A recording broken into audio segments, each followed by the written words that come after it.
Asia cup 2025-এর final খেলবে India এবং Bangladesh. Asia কাপের ফাইনাল খেলবে ইন্ডিয়া এবং বাংলাদেশ 100%। 28 তারিখ ফাইনাল দেখা হবে বাংলাদেশের সঙ্গে। আজকে কয় তারিখ? আজকে হচ্ছে 22 তারিখ। 22 তারিখে বললাম 28 তারিখে ফাইনাল হবে, মিলিয়ে নেবেন।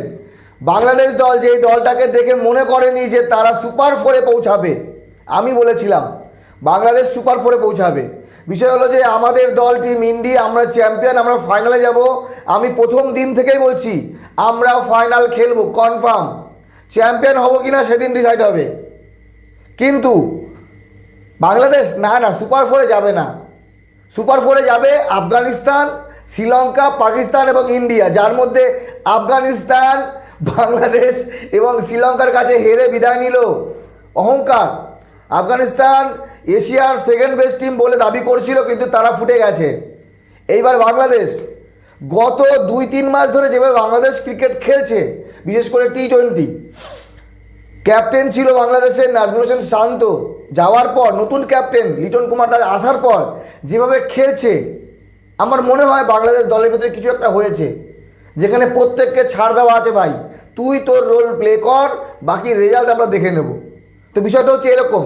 শ্রীলঙ্কার কাছে গ্রুপ পর্বে ম্যাচ হারের পর বাংলাদেশ দলকে নিয়ে অনেক সমালোচনা হয়েছিল যে সুপার ফোরে যেতে পারবে না, আফগানিস্তানের কাছে হারবে, হেরে বিদায় নেবে। কিন্তু চমক, সুপার ফোরে এসে প্রথম ম্যাচে শ্রীলঙ্কাকে যেভাবে হারালো, ব্যাটিং সাইফ হাসান এবং তহিদ হৃদয় যে ব্যাটিংটা করলো, সঙ্গে লিটন কুমার দাসের ওই ক্যামিও ইনিংস। তো বিষয় হলো যে আজকে একটু আলোচনা করি।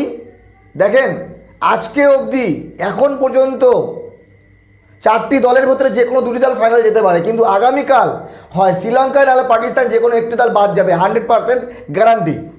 কারণ 2টি দলই একটি করে ম্যাচ হেরেছে, 2 হেরো পার্টির খেলা কালকে, পাকিস্তান এবং শ্রীলঙ্কা। আমি মনে করি পাকিস্তান এবারে বাংলাদেশ থেকেও দুর্বল দল। পাকিস্তান 2বার খেলেছে ইন্ডিয়ার সঙ্গে, 2বারই হেরেছে। জিতেছে কার সঙ্গে? ওমান এবং ইউএইর সঙ্গে।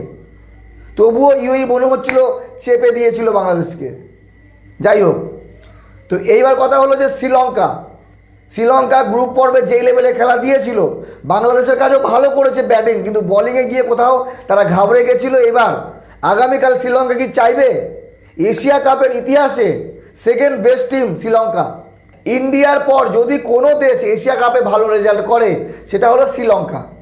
তো এইবার শ্রীলঙ্কা আমার মনে হয় পাকিস্তানকে হারিয়ে দেবে এবং পাকিস্তান বিদায় নেবে। বাংলাদেশের সঙ্গে খেলা আছে আমাদের টিম ইন্ডিয়ার 24 তারিখ। দেখেন, যদি খাতা কলমে বলেন, অতীতের রেজাল্টে বলেন, বা বর্তমানে টিম ইন্ডিয়ার যে ফর্ম আছে, যেভাবে খেলছে ইন্ডিয়া, এতটুকু বলা যায় ইন্ডিয়া জিতবে, বাংলাদেশ হারবে। কিন্তু বাংলাদেশ যখন ইন্ডিয়ার সঙ্গে খেলা হয় তখন অন্যরকমভাবেই খেলে। বারবার বলি 2023-এ আমরা হারতাম না, আমরা চ্যাম্পিয়ন হয়েছি, কিন্তু বাংলাদেশের কাছে হেরেছি। কিভাবে হেরেছি, কেন হেরেছি আমরা জানি না, কিন্তু আমরা হেরেছি, এটা বাস্তবতা। তো বাংলাদেশ যদি আমাদের কাছে হেরে যায়, তবে আমি বলছি দায়িত্ব নিয়ে শ্রীলঙ্কাকে আমরা হারাবো। শেষ ম্যাচ আমাদের আছে 26 তারিখ, কিন্তু বাংলাদেশকে অবশ্যই পাকিস্তানকে হারাতে হবে। পাকিস্তানকে হারানোর মতো ক্ষমতা বাংলাদেশের আছে। বাংলাদেশ পাকিস্তানকে সিরিজ হারিয়েছে গত মাসেই, শ্রীলঙ্কাকেও সিরিজ হারিয়েছে। কিভাবে হারিয়েছে তার প্রমাণ সুপার ফোরে বাংলাদেশ শ্রীলঙ্কাকে হারালো। তো বিষয় হলো আগামীকাল একটি দল বেরিয়ে যাবে, পাকিস্তান না হলে শ্রীলঙ্কা। পাকিস্তানের প্লেয়াররা বলছে যে ফাইনালে ইন্ডিয়াকে হারাবো।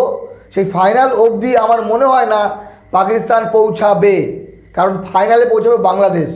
আপনাদের কি মনে হয় কমেন্ট করে জানাবেন।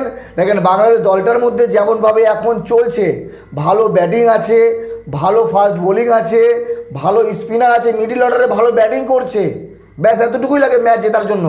একজন ম্যাচ জেতানোর ক্ষমতা বাংলাদেশের কোনো প্লেয়ারের নেই, কিন্তু যখনই 3-4জন মিলে পারফরমেন্স দেবে তখনই ম্যাচ বাংলাদেশ জিততে পারবে। তো শুভকামনা রইল বাংলাদেশের জন্য।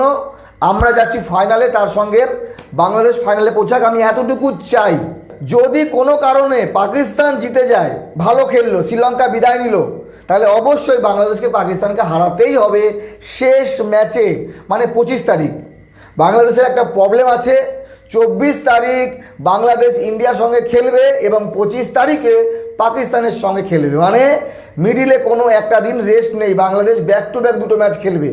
এই প্রবলেমটা যদি বাংলাদেশ ফেস করতে পারে তাহলে বাংলাদেশ ফাইনালে পৌঁছাবে, এবং বাংলাদেশকে ফাইনালে পৌঁছাতেই হবে, কারণ বাংলাদেশের ক্রিকেট ফ্যান, জনগণ সবাই অপেক্ষায় আছে বাংলাদেশ ফাইনাল খেলবে। বাংলাদেশ যেমন খেলছে তেমনই খেলুক, বেশি এক্সট্রা অর্ডিনারি কিছু করার দরকার নেই। আর বাংলাদেশ দলটাকে নিয়ে আমার ভয় লাগে, কারণ এই দলটা কখন ভালো খেলে কখন খারাপ খেলে কেউ জানে না, হয়তো বাংলাদেশের প্লেয়াররাও জানে না। বাকি সময় বলবে, মতামত জানাবেন। 28 তারিখ ভারত এবং বাংলাদেশের ফাইনাল হচ্ছে এশিয়া কাপে, এটাই আপনাদের কি মনে হয়, হবে? বাংলাদেশ কি পারবে ফাইনালে পৌঁছাতে? ভালো থাকুন সবাই, ধন্যবাদ।